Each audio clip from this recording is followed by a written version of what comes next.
Tulsa versus Hawaii in the Hawaii Bowl. Marco, who do you like and why?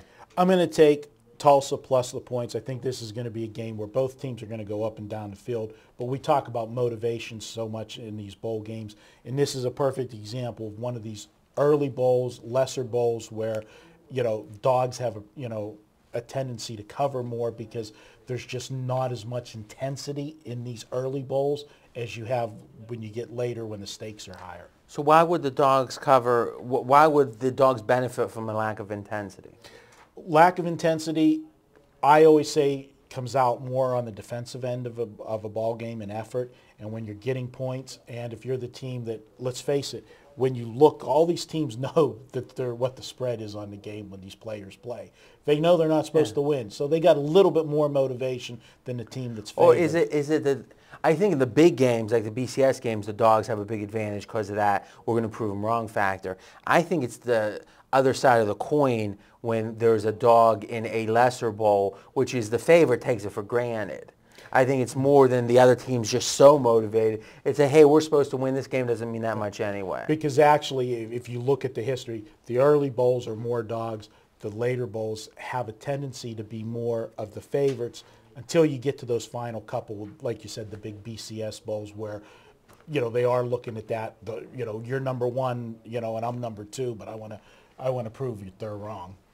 To me, the whole motivation angle brings up one of, I think, the under-discovered tenets of bowl handicapping, which is I like dogs on the money line, and I rarely do that.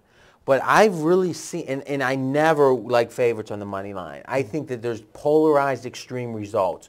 You don't always know who's going to be motivated, but usually one team is, or oftentimes one team is and one team isn't, and it's usually not a tight game and the +4 matters. Mm-hmm. It ends up being the underdog wins by 21 points. The variance from the spread in bowl games is a lot higher than the regular season because motivation is so hard to handicap sometimes by the odds makers or by handicappers.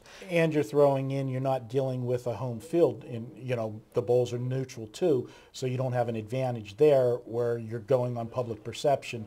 The odds makers don't have as tight of a line. And I think that it's funny, this is getting kind of statistical. I think they're probably just as good in picking who's going to cover. Like at Team A, in theory, if you're making a true line, Team A is going to cover 50%, Team B is going to cover 50%.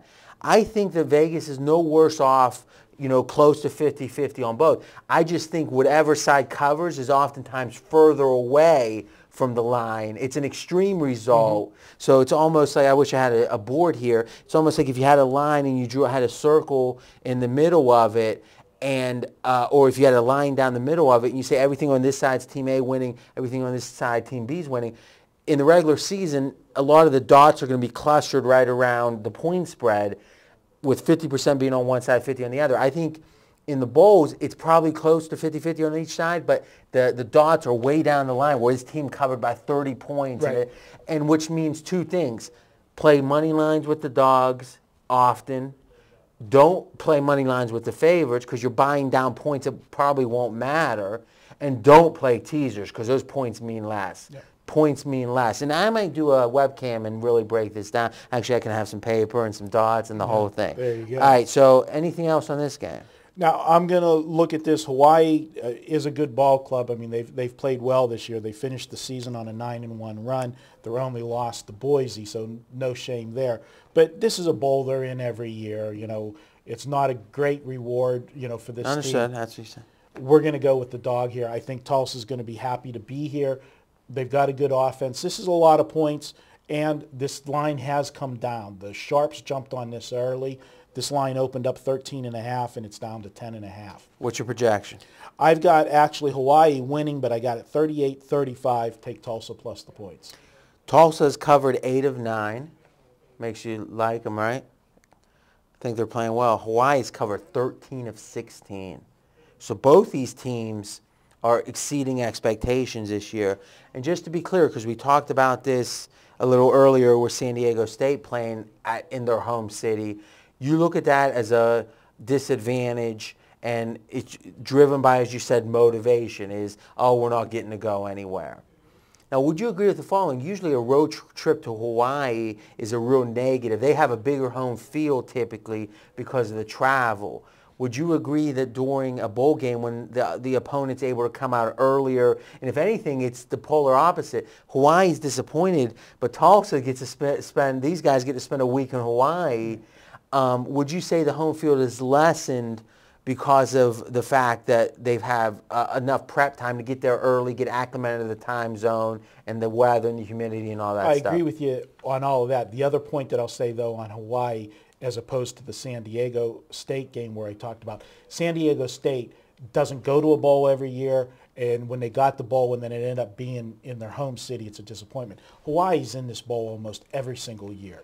So that means you can't be too excited about it. You can't be too excited, but going in, I think they already know where they're going to end up, you know. So it's a letdown, but it's almost not as big of a letdown because you knew pretty much that's where you're going to be. So like if you ask a model out and she turns you down, it's like, well, you expected it.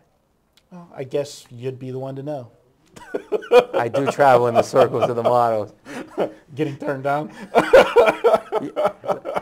You know, you're allowed to laugh, Dustin. Don't hold it back. You know, in that one, 50% is not so bad, though.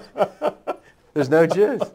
Well, let's just wrap this one up. Merry Christmas, everybody. This one's on Christmas Eve. Marco, take us out. You've never taken us out before. All right, we'll be back with our next video. We're going to be looking at Christmas Day, and I know that's where I want to be, Detroit City. Little Caesars Bowl. Hey, before you start, Dustin, is he red on camera right now? It's Christmas. It's Christmas. That's my Christmas face. We'll be back.